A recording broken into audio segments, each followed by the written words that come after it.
Hello, thank you for giving me the opportunity. If you don't mind, I didn't want to ramble on, so I wrote down my question to be precise. We should try that.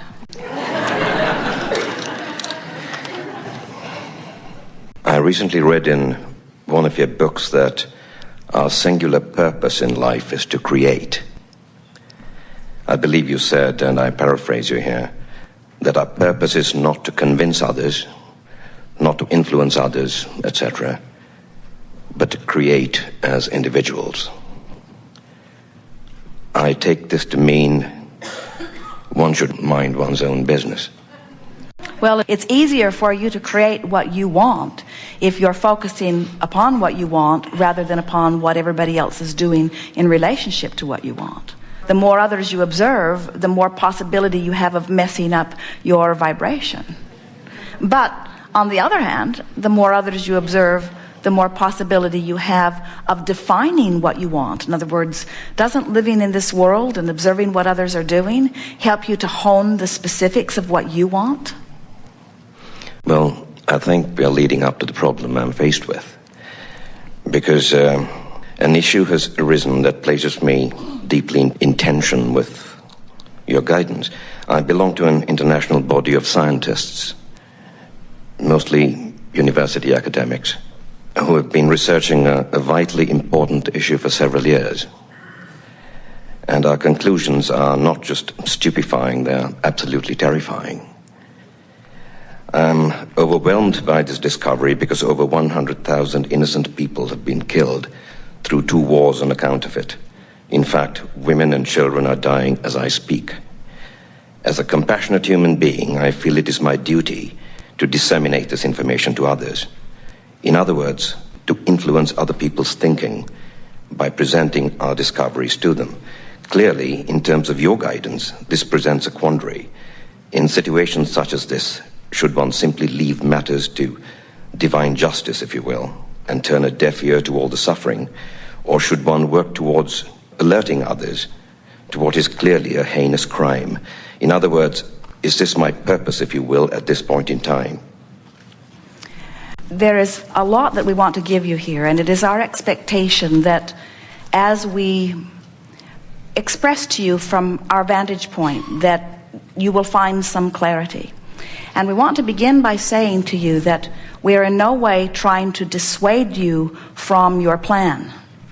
In other words, we are not trying to talk you out of disseminating the information. We want to say to you that we really do not believe that the dissemination of that information will come as big a surprise to the people that you disseminate it to as you might think. In other words, we do not think that the world at large is blind to all of this. And in fact, we think that these terrible wars and this terrible situation that you are worrying about is in fact part of that contrast that we're talking about that is causing billions of people to launch rockets of desire into vibrational escrow. So anytime anything happens, desires are born out of it that source gets hold of and immediately begins orchestrating circumstances and events in order for people to begin to realize the desires that are born out of the contrasting experience. So what we're really saying to you is, whether you beat the drum of this or not, if you work to be one who exacerbates the problem in order to inform the world, you don't really accomplish as much as you think you're accomplishing, because that exacerbation is happening all over the place anyway. But what you do as you continue to want to make sure that one more and one more and one more and one more knows about it, is that you hold yourself and anybody that you get to come with you longer in the vibrational crack between what is happening, awful as it is, and what you want to have happen as a result of this experience that you have learned from and given birth from.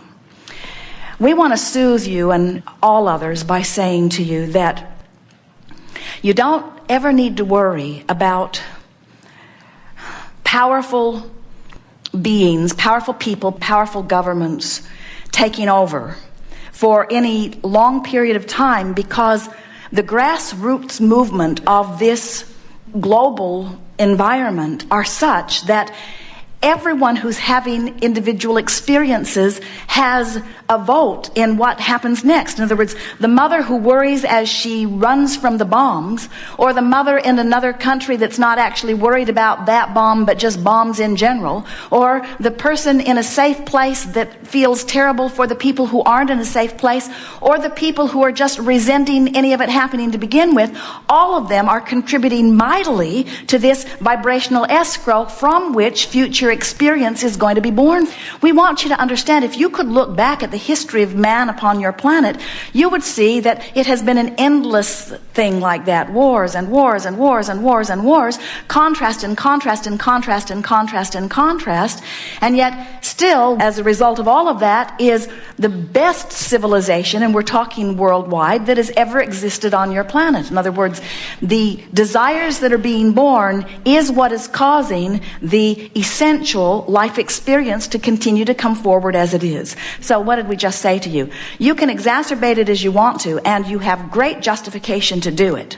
But it wouldn't do much about anything except it would cause more contrast and more launching of rockets of desire. And frankly, we don't think that much more of that needs to be done. In other words, that's being done. That's being done. What does need to be done is individuals like yourself or anyone need to come into vibrational alignment with who you are if you are ever to live in joy.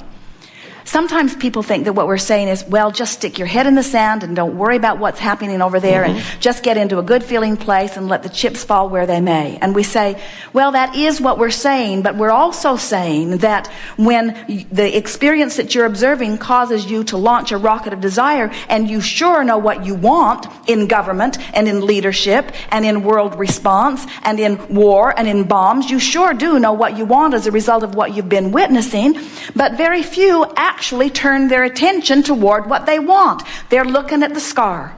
They're looking at what's wrong. They're looking at the impoverished. They're looking at a place that causes them to not be a vibrational match to their own dream. There are always those who thrive in the worst of times, and there are always those who suffer in the best of times. And it isn't about the times, it's about the perspective. So you have to ask yourself, what part of this equation am I going to apply my power of influence? Am I going to apply my power of influence to a fanning of the flames of what's wrong? Does that really need to be done?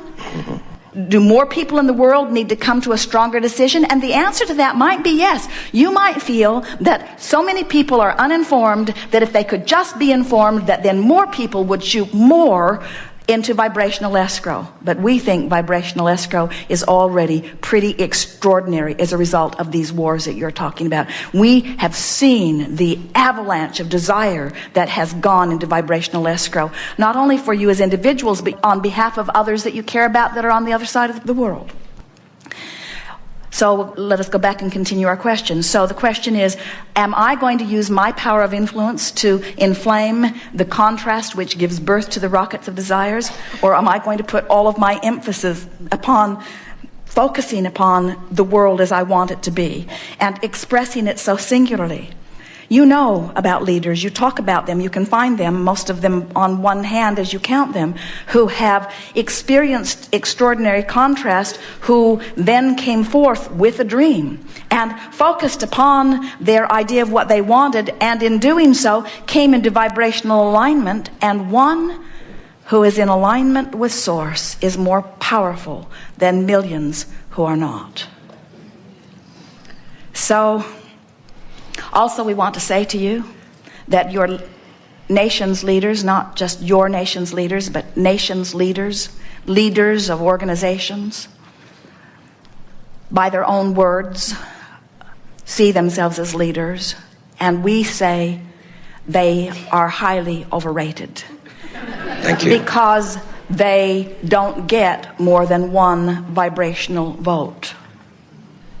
In other words, your vibrational vote is equal to theirs, no matter how many bombs they have at their disposal. And when you, with your one vibrational vote, so to speak, come into alignment with your dream that their bombs have caused you to dream, now you, if you'll line up with your dream, can be a force to reckon with. But if you disempower yourself by beating the drum of what's wrong with their world, or with their action, or with their behavior, then you squander your vote. You're not powerful. Then you must join the ranks. And we think that the reason that so many people want to join these organizations is because you don't know your power as an individual.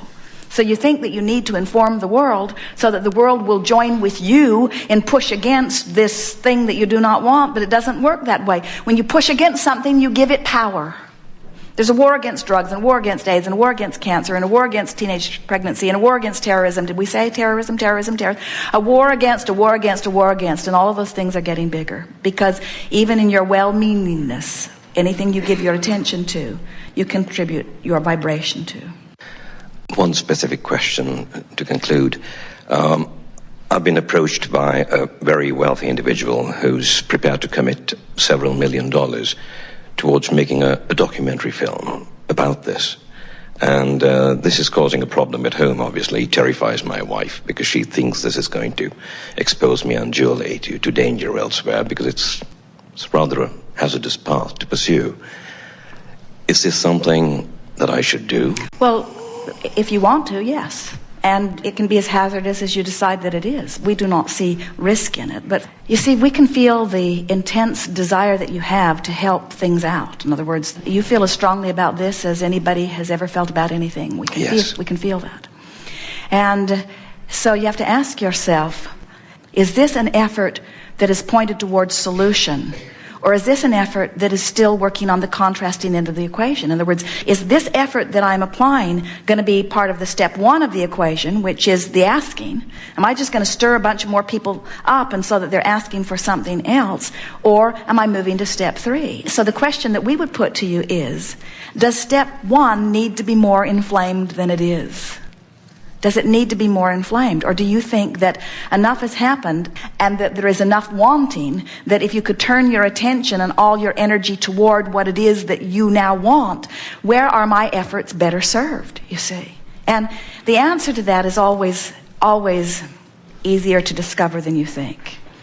When you play with it, and we would encourage you do for a few days, we would encourage that in your mind you script out a scenario of going ahead with the project and live with how that feels in your gut. And then for a few days, script out a scenario of acknowledging that the world has already experienced that and that billions have launched into vibrational escrow, and that I now want to create a documentary that works more on step three. And we got to tell you, step one documentaries are a whole lot easier than step three documentaries, because the world at large would much rather complain about what is than find vibrational alignment with what they prefer. And that's why you said the most important thing as you first sat down, when you said, should I mind my own business? And we say, you can't do anything other than mind your own business. In other words, the world has created this situation that you have observed and made your business. And you can feel your business in your solar plexus as you feel the crack of this. And now, as you mind your business, as you play with the ideas of what you're going to do, when you bring yourself into alignment, your heart will soar, you see. And we've just not yet ever seen anyone create the kind of documentary that you're talking about that brings you to the heart soaring position. What it usually does is just aggravate, you see. We got to tell you, percentage-wise, on this planet, there are not that many who are actually suffering from bombs being dropped on them. We're talking about percentage-wise of population, but the pain is being felt worldwide. Is your documentary going to add to that pain or soothe it? And you might say, well, Abraham, sometimes you gotta hurt before you can get better. And we say, spoken like somebody coming into physical experience. You said, I'm willing to explore the contrast in order to give birth to desire.